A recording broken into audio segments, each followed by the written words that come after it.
Thank you to the Master Ceremony. Yang saya hormati Miss Christina Fu, ahli lembaga barahan MTDC, yang berusaha Encik Mat Syah Mahmad, Managing Director YBhg Academy, yang berusaha Profesor Madya Dr. Samsila Roslan, President Innovation and Technology Managers Association Malaysia, yang berusaha Cik Elinita Hazlina Lamin, old friend, Director, Innovation and Strategic Collaborations, Research Triangle Institute, our grant recipients, our fund recipients who are here, members of MTDC Senior Management, members of the press, MTDC staff, ladies and gentlemen, sekali lagi, Assalamualaikum warahmatullahi wabarakatuh.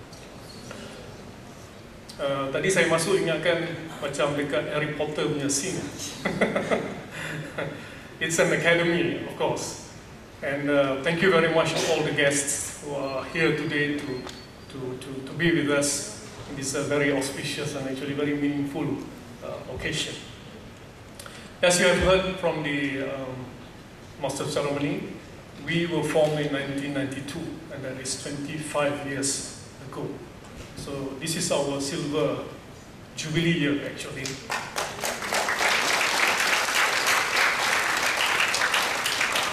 And Ajah Mariamah, which all of you probably know, sitting there, and myself and me, we joined in 1993. That was 24 years ago. And somebody told me that I still look the same. Thank you very much.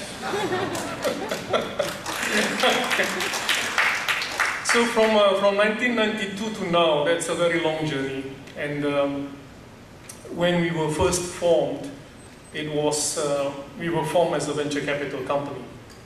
And the reason why we were formed as a venture capital company, because we look at the Korean Technology Development Corporation model, which basically fund commercialization and commercializing companies. So we thought that it would be a good model to create a venture capital company to support commercialization. Okay? But we soon learned very quickly that in an ecosystem which is incomplete, you can have venture capital. But that's what you can have, that's all. Because commercialization, technology transfer, technology development is not dependent on only funding. Funding is required, funding is needed. Funding is important, but funding is not everything. And this is something that we learned very quickly. While we were formed as a venture capital company so that we can invest in early stage companies, while we were given the mandate to support commercialization, but there were not that many companies. And in a model where you have venture capital, you have to have several things before you can be an effective venture capital, right? So for you to be a very effective venture capital player, you must first have the number of companies for you to look at. Meaning that you must have critical mass of companies that you can look at. Meaning that you must have companies being formed every day. Meaning that you must have technopreneurs being created every hour. If you don't have this, you cannot run a venture capital company. And we learned this very quickly. Meaning that you can have the money, but you don't have the entrepreneurs, you don't have the technology, you don't have the projects. So this is a very important lessons that we have learned. Yeah? And this is something that I share with audience all over the world whenever I speak. Because a lot of us, even in Malaysia, think that because Silicon Valley is synonymous with venture capital, that's copy, cut and paste the venture capital model. It does not necessarily work in any other locality, environment outside the venture capital. Why? Outside California. Why? Because, as I said, the first one is we don't have a critical mass of companies, entrepreneurs and technologies being generated, created, developed every day. The second thing that we have learned 25 years ago is that when you have a risk funding as a venture capital, you need to have an exit. venture capital has a very short time span, 10 years plus 1 or 2 years. And if you don't have an exit in sight, then you cannot be a venture capital, right? And we learned quickly that at that point in time, 25 years ago, the KLSC was not the place where you can make an exit quickly, involving new companies. Yeah? That's the second thing that we don't have. And of course, when you want to have an exit, you must have knowledgeable investors. If you are going to exit on the stock market, you must have a critical mass of investors who are willing to invest in early stage companies. Yes. If not, then you're going to have your shares are going to be in the doldrum. Nobody's going to buy your shares, and you are going to be, a kind of a zombie company. So these are the three things that we quickly found out after when we were formed, that these three things were not available in the country, in the ecosystem. And as I have said before, money is just one of the things. Before you can invest, you must have an entrepreneur. And 25 years ago, that's quite a challenge to find a technology entrepreneur, right? And then you have to have technology, or you have to have SMEs who are willing to receive technology. So we have these challenges moving forward even today. Because on the one hand, we have improved on, shall we say, the entrepreneurship activity, creativity in our country. A lot of young people are becoming entrepreneurs. But on the other hand, the technology development for our SMEs are still lagging. So I was telling some of my friends just now, and this is a point that I've made many times too, we are, in ASEAN, the top 2. Of course, Singapore is outside the equation. We are number 2 in ASEAN in terms of technology ranking. Number 31 or 32 in the recent Bloomberg Innovation Index. But if you look at the translation of this innovation, because our innovation ranking is contributed mainly by public sector research, mainly by public sector activities, mainly by government research. So there is a disconnect between our ranking as the top 2 ASEAN innovator and the translation of the ranking in terms of the utilization of the knowledge generated at the public universities and research institutes within the SME sector. Right? Now, we have been working in Indonesia for some years now. In fact, I'm proud to say that we have more than 20 MTDC funded companies successfully operating in Indonesia.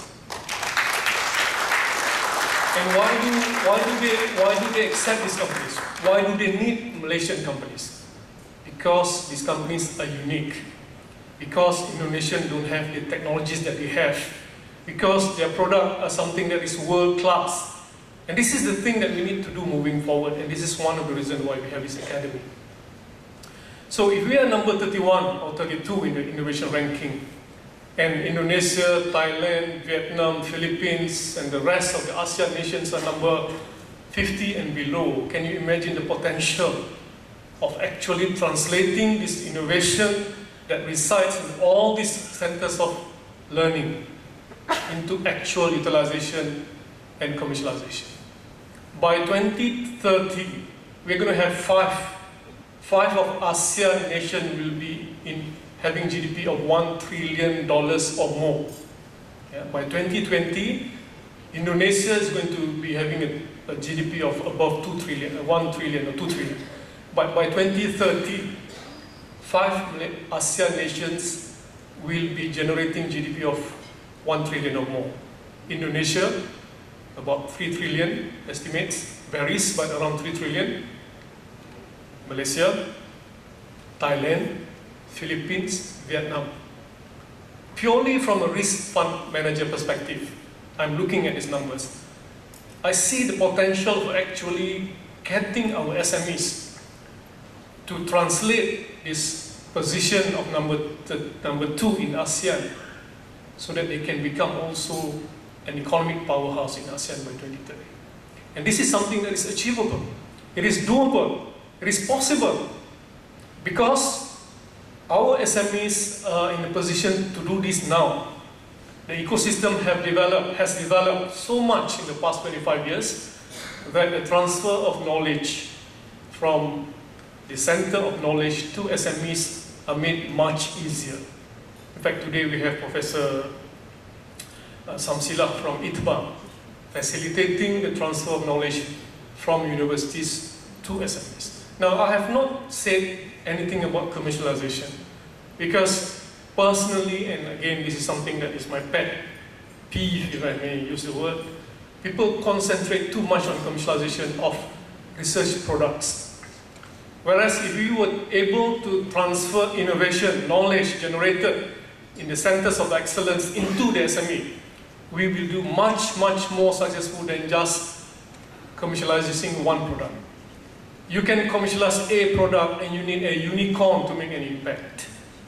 Right? In fact, I was reading the Fraunhofer report 2 or 3 years ago on about the venture capital model is broken. Fraunhofer, Kaufman organization in the US, only 3% of new companies in the US are funded by venture capital. The rest are funded by any other means. And if you look at the recent reports, the engagement by companies across the innovation continuum is more important, more meaningful, more effective than focusing on only the commercialization of research results. Right? Because we will then be able to create a generation of SME entrepreneurs who are first able to receive innovation and technology. Second, able to utilize this innovation to the best effect that they can achieve. And third, to eventually able to innovate on their own based on their experience of receiving and utilizing technologies from universities. These are the things that we are talking about when we have this academy.